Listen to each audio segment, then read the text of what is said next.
Yeni səhiyyə erasına xoş gəlmisiniz. Burada tibbi xidmətlərin keyfiyyəti heç vaxt stabil qalmır. Hər gün daha da yaxşılaşır. Həkim və tibb personalının peşəkarlığı daim inkişafdadır. Vətəndaşların müasir tibbi xidmətlərə çıxışı hər gün genişlənir, daha da əlçatan olur. Onun sayəsində. 2018-ci ilin 20 dekabr tarixində Prezident İlham Əliyevin 418 nömrəli fərmanına əsasən yaradılan təbib ötən illərdə olduğu kimi 2025-ci ildə də bir sıra uğurlara imza atdı. Ölkə səhiyyəsinin inkişafı üçün bütün zəruri imkanlardan yararlanmağa çalışdı.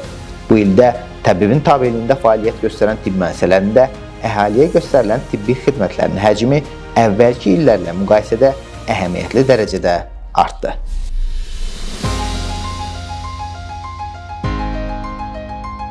İstismara yararsız vəziyyətdə olan binaların yenidən qurulması, modul tipli tibb məntəqələrinin quraşdırılması, mühəndis kommunikasiya sistemlərinin yenilənməsi üçün zəruri işlər görüldü. Tibbi xidmətlərin keyfiyyətinin yüksəldilməsi məqsədi ilə diaqnostik, reanimasiya, laboratoriya, cərrahi, fizioterapiya və digər tibbi avadanlıqlar alınaraq vətəndaşların istifadəsinə verildi. Tibb müəssisələrində yeni xidmətlər quruldu, yeni mərkəzlər fəaliyyətə başladı. Ölkə səhiyyəsi üçün ən uğurlu hadisələrdən biri əlbəttə ki, yeni klinikada yeni robotik reabilitasiya və sümük iliyi transplantasiya mərkəzlərinin açılışı idi. Açılış mərasimində Heydər Əliyev Fondunun vitse-prezidenti Leyla Əliyeva, Bakı Media Mərkəzinin rəhbəri Arzu Əliyeva və Alena Əliyeva iştirak etdi. 3600 kvadrat metr ərazidə yerləşən yeni robotik reabilitasiya mərkəzi Azərbaycanın reabilitasiya sayəsində texnoloji inqilab yaradan ilk mərkəzlərdən biri oldu.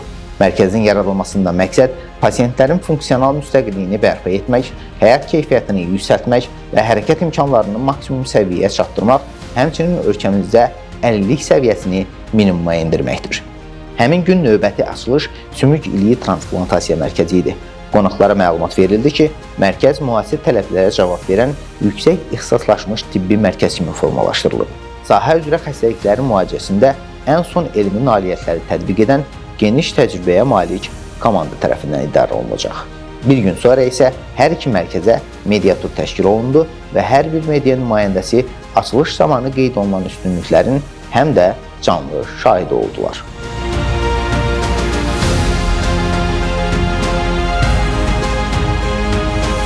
Bu il yeni klinikada bir-birinin ardınca 2 orqan transplantasiyasının icrasına başlanıldı.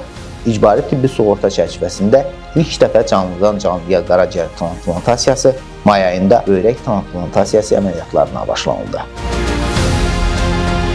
Bu il həm də ağciyər xəstəlikləri ilə mübarizə istiqamətində həyata keçirilən tədbirlər baxımından da uğurlu il oldu. Ötən il təbib tabeliyində yaradılan ağciyər xəstəlikləri mərkəzi bu il bir neçə yeni xəstəxananın yaradılıb istifadəyə verilməsinə nail oldu. Ağciyər xəstəlikləri mərkəzinin tabeliyində may ayında Qobustan Regional Xəstəxanası, avqust ayında Şəmkir Regional Xəstəxanası və Uşaq Bərəm Xəstəxanası, dekabr ayında isə Pulmonologiya Xəstəxanasının açılışı oldu. Təbib hər bir tibb müəssisəsində ağciyərin spesifik və qeyri-spesifik xəstəliklərinin diaqnostikası, ambulator və stasionar müalicəsi, o cümlədən vərəmlə mübarizə sahəsində profilaktik tədbirlərin həyata keçirilməsi üçün bütün lazımi şəraiti yaratdı. Təbibin 2025-2027-ci illər üzrə strateji planına uyğun olaraq əhalinin tibbi xidmətləri əlçatanlığını təmin etmək və səhiyyə sisteminin səmərəliliyini artırmaq məqsədi ilə Mentor Klinika layihəsinin icrasına başlanıldı. İlkin pilot mərhələdə bir il müddətinə həyata keçirilməsi nəzərdə tutulan layihəyə əsasən artıq ondan çox tibb müəssisəsi arasında qarşılıqlı əməkdaşlıqlara başlanılır. Hətta Mentor Klinika layihəsi çərçivəsində Şamaxı rayonunda Şamaxı rayon İcra Hakimiyyəti, Azərbaycan Səhiyyə İşçiləri Həmkarlar İttifaqı Respublika Komitəsi və Şamaxı rayon Mərkəzi Xəstəxanası arasında birgə əməkdaşlığa dair əməkdaşlıq memorandumu imzalandı. Məhz bu sənədə əsasən Respublika Klinik Xəstəxanasından 60 həkimin Şamaxı rayon Mərkəzi Xəstəxanasına təhkim olunması prosesinə başlanıldı. Təbib tabeliyindəki tibb müəssisələrində növbələrin tənzimlənməsi, elektron növbə sisteminin işlək vəziyyətə gətirilməsi istiqamətində də bu il kifayət qədər işlər görüldü. İl ərzində daha 23 xəstəxanada yeni sistem vətəndaşların ixtiyarına verildi. Mərhələli şəkildə icra edilən proses gələn ildə davam etdiriləcək.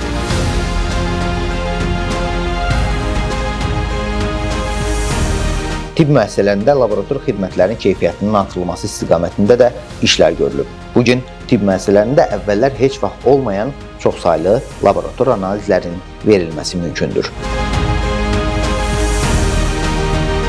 Ahıl və həssas qruplara daxil olan şəxslərin, uşaq, hamilə və zahı qadınların yerində müşahidəsini aparmaq, tibbi xidmətlərə əlçatanlığı təmin etmək, o cümlədən icbari tibbi sığortanın yaratdığı imkanlar çərçivəsində təqdim olunan xidmətlərlə bağlı maarifləndirmə işinin gücləndirilməsinə dəstək məqsədi ilə ölkənin bütün rayonları üzrə çoxsaylı səyyar tibbi müayinələr təşkil olunub. Bu müayinələr zamanı vətəndaşlar həkimlərin deyil, həkimlər vətəndaşların ayağına getdi. Minlərlə, 10 minlərlə insan müxtəlif tibbi xidmətlərdən yararlandı. Müayinələr zamanı ixtisaslı tibbi xidmətlərə ehtiyacı yaranan sakinlər isə aidiyyətli tibb müəssisələrinə yönləndirildi.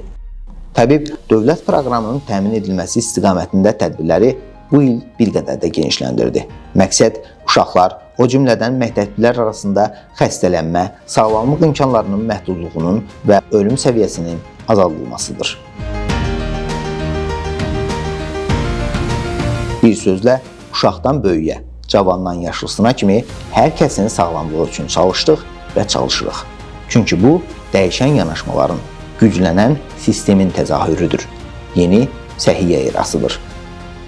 Bu dövrdə atılan addımlar həm də sağlam gələcəyin təməlidir.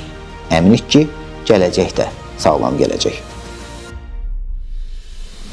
Bir ömür xidmətinizə.